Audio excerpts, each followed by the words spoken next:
Martin, you are getting ready to go to San Diego, my friend. I am, man. Sunny San Diego. Sunny San Diego. Now that you're going, Martin, I'm kind of happy about it because there's a lot of things, like I always say, oh man, ain't nothing in Comic-Con I need to see. It's going to be on the internet in the next 2 minutes. I put all that big talk shit. But really, there's a lot of stuff I'd like to see there. Sure. It's a nice city. I'm actually going to get out and see it and do other shit. And I'm looking forward to it. Well, one of the things that's happening over there, Martin, is that everybody's talking about this new show. You know what show I'm talking about, Martin? What new show? Hey, look behind you. Gotham. Everybody's talking about that. Everybody's talking about Gotham. And you know what? I want to know about this because I'm curious as to what they're going to do with this as far as where the tone is and everything. I like what I've been hearing, but I also got my fears about it. Have you seen any clips from this at all, Martin? Yeah, I saw a long trailer for it a few months ago, and I thought it started with promise, and then by the time it was done, I was like, I ain't watching this. Okay, so look at. Oh, so you saw it, Tommy? Because I had everybody going like, hey, have you seen that trailer for Gotham? I was like, yeah, you don't want to know what I think about it. Yeah, Damn. It started off, I'm like, okay, Yeah. going to a more straightforward approach, and then by the end of it, I was like, this shit looks horrible. Okay, it really does. You know what I like? I only got Wow. I got a limited capacity for how much I can stand of this. Yeah. Arrow's already got that. I might Flash watch a couple. is coming out. Yeah, I might watch a couple episodes of the Flash, but like you're trying to do this now with Batman, it's like I'm done. This is Getting different, off though. the This could be different. See, there you go with that prejudice shit, Martin. There you go with that prejudice shit. I'm so glad that you When they got to the point where they're like, oh, and the Penguin's there. Oh, Yeah. and Catwoman's there. I'm Poison like, Ivy. Poison Ivy. I'm like, all right, y'all. See, Martin, I'm so glad you are not a white person because you be in the KKK because your prejudice is so high right now. That made no sense whatsoever. It made sense to me, and that's all that Okay. matters. World. Yeah, you just come out and you just have this judgment against things before you even give it a chance. Yeah, you just asked me what I thought about it. I don't like my answer that I got from you, Okay. or your answer that you gave me. It's happened a lot lately. I know, exactly. I ask you certain things because I expect a certain answer out of you. God damn Well, it. then why don't you write down what my answer's supposed to be on a cue card? So I can just read it off to you. I shouldn't have to put that much work into it. We've known each other long enough. You should know that already. But but you know something? Now here's the thing. They came out with some little teasers. Okay. I'm gonna play one and let's take a look at this because I see what you're saying. I hear what you're saying about this whole thing of bringing all these villains in, but at the same time, there's a certain aspect of the show and the tone that it's taken that might be something to pay attention to. Let's go ahead and take a look. There's no way that robber wouldn't have shot that kid No too, making shit. all that damn noise. I know, making all that noise. Dad, Well, we're gonna let you live, but fuck I that. know. I have an argument against it because I'm always precautious about going in something. See, I'm a little bit of an asshole like you, Martin. But I also see promise in things too. Yeah. And one of the things that I was watching with this that made it appealing to me is that I like that they are actually going in and seeing, and it seems like they're getting away from the fantasy Batman and getting a little bit grittier with it. And that's some of the things that I liked about the graphic novels that I've read about Commissioner Gordon. Sure. Are certain parts of the Gotham Batman world. You know, when they get right down to the down and dirty, the underbelly of Gotham. I like that street level stuff that they do. That Me too. where they get real world with it. Got a little Nolan in there too. You know? Yeah, kind of has that tone. Yeah, they listen to the fans, except about one major thing: not having Batman. I think if you poll the fans, the number one thing they would want in a Batman TV show would be Batman. Yeah, you'd probably be up there. See, this is what I'm. Stop laughing, Tommy. Don't encourage this shit. This is the exact kind of shit that I'm talking about. You be the main one talking about, and you, Martin, are the main one always talking about, I want something different. I want to be surprised. So now they give you a show where they say, you know something? We realize that Gotham City is as much of a character as Batman himself. And now they give us that, and you sit up here and what do? I want Batman. It ain't a surprise that they found a way to Smallville Batman. What's surprising there is that because Smallville was still sort of. There was still that sci-fi fantasy element there. You know what I mean? Oh, I see what you're saying. because you're basing what you're just saying. Hold now on, can I just say something? Here comes the trailer. smart ass comment from Martin. Go ahead. Hey man, everything you're saying is based on the trailer you just showed, and what that trailer showed summed up what I saw. The first half of what I saw in that trailer I watched, where I was like, "Hey man, you know what? Maybe I was wrong. This looks like it could be all right." Okay. I concur. Everything that came after that, though, right as I completed that thought, then they start going, "Well, now that you like it this much, what if we put this in there?" And I was like, I don't know about that. What about this? Now I like that less. And this and this. I'm like, you know what? Fuck you. Okay, and see, here's the other thing. We see all those other characters, all those villains, Penguin, Catwoman, all that, Poison Ivy. Mm-hmm.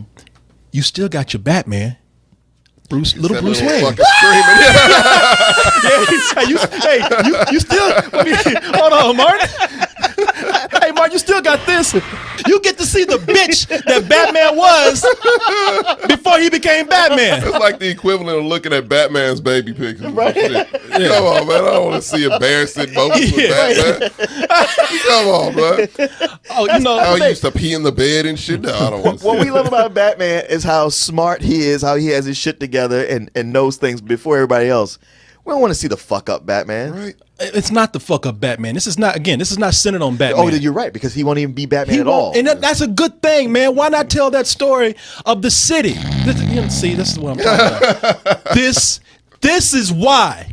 This is why Hollywood does the same shit over and over again. This is why network television does the same thing over and over again, because of ungrateful little ass Negroes like you.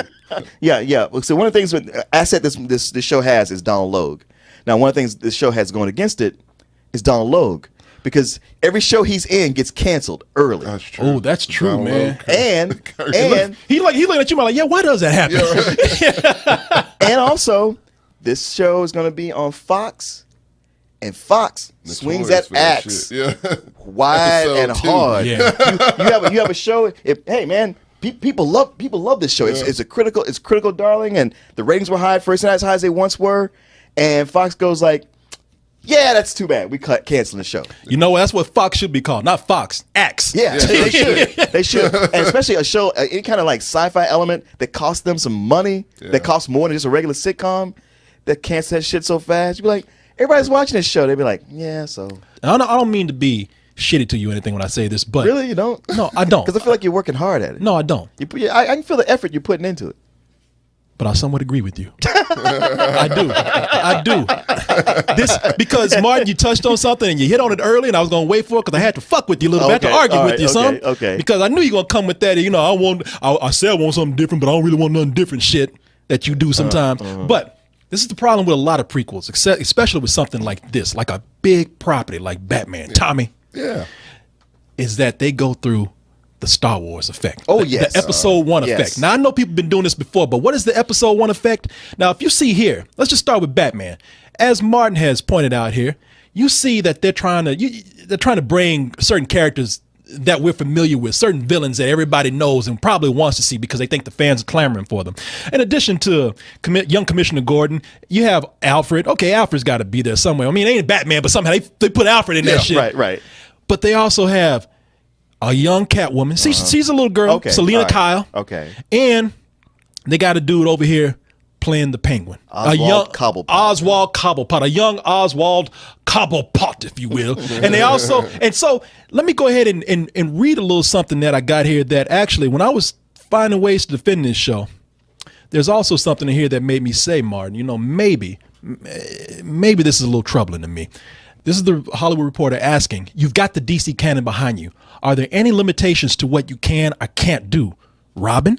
As in, could you put Robin in there? And they say, well, Robin has not come up yet. No one is off limits as long as we're dealing with the pre-Batman mythology. There are some characters, like the Joker, who will appear in the Batman mythology after Batman does, but that doesn't mean the man who becomes a Joker cannot appear earlier. Mm-hmm. Now, they go on to say some other things here, but if you have this world, a big, vast world, and you decide to do a prequel, explore your fucking world. Commit to it. Don't try to bring back all these characters that we see all the time. Don't fucking have Darth Vader build C-3PO. Don't have all. It's a fucking universe. Right. It's a galaxy of characters, and you still have all the same people hanging out with each other. Yeah. You know, I mean, it doesn't make any sense. It makes everything really small. It makes the world small. does. The problem with prequels now is that they cannot commit to what they're trying to do as far as expanding their story. And usually it's because of the property being so big that even if the creators want to do that, the studios, they ain't having it. Ridley Scott, hey, I want to expand the world that we saw of Alien and Aliens. You know, I want to do a prequel. I want to go a different direction. They said, okay, really, you can do that, but you better put that goddamn alien in there somewhere. Alien said, you ain't gonna forget about me. A lot of these properties today is just they're so constrained by being marketable that they cannot actually do that. So with Batman here, this show, I'm saying, you know what? Okay, maybe these villains will work because they are the ones that corrupted the city. Sure. And I'll take that. But when you come in talking about the Joker, well, he might be in there, might not be. Don't fuck with me on that. Yeah. You know, how about you just you have some balls and you do something where the Joker ain't in there at all. I talked mad shit about Arrow, especially for the first season. And while I don't think the second season is great, it became a much better show. But it is a show where the hero, Green Arrow, he's in it all the time. And when they bring in other characters from the DC universe, you kind of feel like, all right, you've already set this up. It's his show. It works. Yeah, it's his show. This is the little boy Batman, and they're going to do that. And I like that they've kind of created this world, but it looks like I don't think I've seen enough to know. Is this going to be sort of a period piece? Maybe this is in the 70s, because it looks gritty enough to where it could possibly do that. And I'm thinking that's cool if we get something where Batman, you know, this story, our Commissioner Gordon story happened like 2 decades ago, and then it leads up to what we have right now. Yeah. But the other part of that is, if this is Batman right now, you fall into that whole continuity thing, like, again, with Star Wars, where we got used to seeing, you know, a 70s version of Star Wars, an early 80s version of Star Wars, and then we got to the 90s. They could not stick with what they created. Right. Somehow it's a prequel, but yet technology advanced way beyond way beyond what we saw before. You know, the same thing with Prometheus. We saw that 70s version, that gritty blue collar version of a future world. Right. And we see Prometheus, and they got holograms and shit everywhere, and, you know, and glitter and everything. I'm like, elaborate ass hologram. Elaborate ass shit you did not see. Yeah. In Alien or Aliens. Yeah. And that's one thing I hate about prequels is that shit. Yeah. And I thought no one else noticed that shit but me. Oh, no. No. Everybody notices that shit, man. That's what I'm saying. I mean, I feel kind of weird if they try to make it contemporary and, you know, maybe, but it could also work. Time could grow with the show, you know? I mean, you know, it depends. Like, I mean, it's the TV universe. I mean, they can say like, hey, there's the movie universe, there's the Tim Burton universe, there's the Nolan universe, there's the animated series, several animated series, different universes, the comic book universe, several different comic book universes. You know, you can say like, hey, this is our TV universe. Well, that's what I'm saying. You know, and that's my last argument right there. I mean, I had a lot of complaints here, like, and a lot of them sided with you. I brought in some new ones, but overall, being that Batman has become a property now where Batman is no longer stuck to one mythology. You can take Batman and just do anything. Pretty much, you know, you can make Batman an actual bat in a bat suit and have that world. You know, Yeah. But I say that this has a lot more leeway with these kind of rules instead of something that is more strict like Prometheus or something that's more strict like Star Wars. So I'm willing to give it a chance because of that. But I will tell you this much: I'm like you, man. I love Batman. Shit, I'm kind of getting Batman. I mean, every fucking week, y'all got a Batman thing going on. Well, plus it used to be like, you know, Batman was something like, it was, I guess it's kind of exclusive, and now, you know, every bro and douchebag is walking around wearing a vintage Batman shirt and think they're an expert. And it's just, and it's not like, hey man, this was mine and now it belongs to the world. But it's just like, it's everywhere now. It's not special anymore. No, it's not special anymore. Get Batman a rest. Exactly. I mean, next time y'all put that bat sign in symbol, Batman's gonna go up there with an axe. You know, I ain't working tonight. Shit, give me a break. Shit. You know, cut that shit out. Right.